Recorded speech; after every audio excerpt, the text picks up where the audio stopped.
Folks, now, before we start the show, I want to get real for a moment, if I may.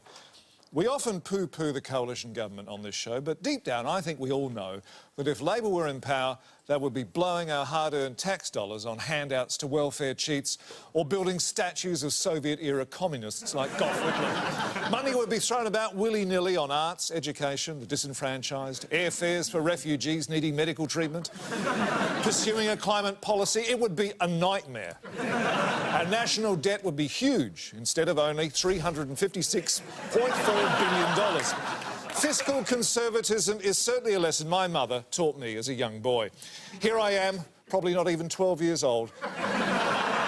My mother encouraging me to buy a can of beans so our family could eat for that week. Small for my age, I was able to earn a living as a chimney sweep. We knew the value of $1 back then, and here my father threatens to kill me unless I hand it over. My point is that, as in life, it's important for a federal government to save for a rainy day. And that rainy day has arrived in the form of a drought. And thankfully, those savings have been set aside in a jar marked National Disability Insurance Scheme. Now, there are some who might be upset that almost $4 billion of the $5 billion Drought Future Fund is to be paid out of a pool of money originally intended for the NDIS.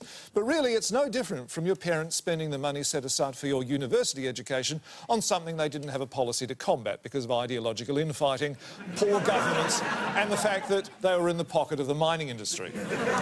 Unfortunately, not the pocket with any spare change in it. And let's face it, there are countries around the world far less well off than ours where the disabled can earn a perfectly decent living begging in the streets.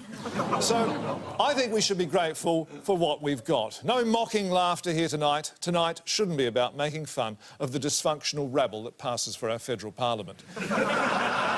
It should be about celebrating and cherishing them. Who's with me? No! No? You want to make fun of them with the usual mocking laughter?